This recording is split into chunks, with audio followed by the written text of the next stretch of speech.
Ce mardi 17 décembre, Cyril Hanouna et Louis Boyard avaient rendez-vous au tribunal de Paris. L'animateur est poursuivi pour injure publique contre une personne chargée de mission de service public. On se rappelle la séquence. En novembre 2022, Louis Boyard est alors invité sur le plateau de Touche pas à mon poste pour débattre sur la question des réfugiés.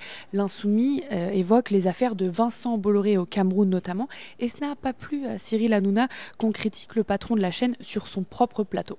On sait même pas de quoi tu parles. Bah renseigne-toi, c'est ton patron. On sait même pas de quoi tu parles. Ça gêne pas de toucher ton cachet et pas savoir que moi je t'explique, moi je vais ici, moi je fais mon métier, je divertis les gens tous les soirs et je leur parle d'actualité. Tu fais pas ton métier, tu protèges ton patron au moment où tu viens ici, tu fais le malin, t'es une merde. Tu fais du mal à la France. On en parlera tous les deux. C'est des mecs comme ça qui font du mal à la France. C'est pas parce que j'ai critiqué Bolloré. Pas du tout, tu fais du mal à la France en disant, et tu sais quoi, c'est des gens comme toi qui font monter le racisme. C'est des gens comme toi qui font monter le racisme et le communautarisme. Parce que c'est moi qui fais. Pendant l'audience, Louis Boyard a répété à maintes reprises qu'il était très grave de censurer, d'insulter un député qui veut parler des actions d'un milliardaire patron de chaîne tel que Vincent Bolloré. Cyril Hanouna, lui, n'était pas là. Ses avocats ont plaidé, eux, la trahison, des réponses, des insultes à des provocations, notamment le fait que Louis Boyard ait dit « tu fais monter le racisme en France » et qu'il s'adressait non pas à un député, mais à un ancien chroniqueur et donc à sa personne et pas à la personnalité politique. Déjà, en premier lieu, j'aimerais souligner la lâcheté de M. Hanouna. Il s'agit d'une personne qui parle beaucoup depuis son plateau de télévision, mais n'a pas eu le courage de se rendre à son propre procès.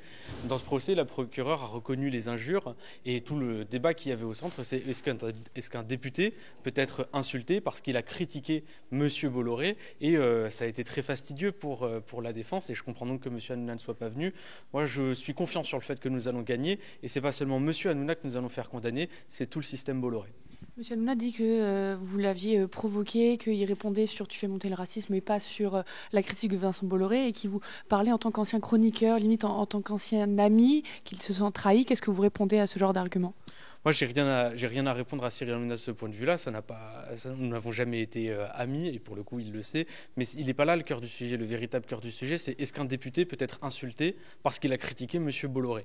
Et en l'occurrence, ces gens représentent cette élite qui passe son temps à parler de justice et d'ordre, mais qui n'est même pas capable de se présenter à son propre procès. Je trouve ça regrettable et j'ai hâte que le système Bolloré soit condamné. J'espère avoir des dommages et intérêts, et tous les dommages et intérêts que je recevrai seront donnés aux Camerounais que j'ai défendus lors de cette intervention sur Touche pas à mon poste. On va rendre un petit peu de l'argent de Bolloré aux Camerounais dont le village a été dévasté par les actions de ce milliardaire qui pille le continent africain. M. Boyard a provoqué et s'est retrouvé dans une situation dans laquelle M. Hanouna était obligé de répondre. Donc le droit est ce qu'il est. Vous avez assisté à l'audience, vous avez bien entendu un petit peu ce qui a été dit. Donc vous avez compris que la liberté d'expression est protégée par un droit assez rigoureux en la matière. Donc si il n'y a pas de lien direct entre la fonction de député, son travail et son mandat et les paroles qui ont été proférées à son encontre, il n'y a pas de condamnation possible. Et c'est ce qui sera rendu comme décision, je le pense, en tous les cas, et je l'espère. Voilà. Mais ne soyez pas déçus si tel est le cas. Réjouissez-en-vous, parce que quand le droit prime, il faut toujours s'en réjouir. Et quand vous dites qu'il a été provoqué, c'est quoi ces provocations ? C'est les mots à propos d'Hanouna ou les critiques de Vincent Bolloré ? Vous reprendrez tous les propos. Non, c'est les mots à partir...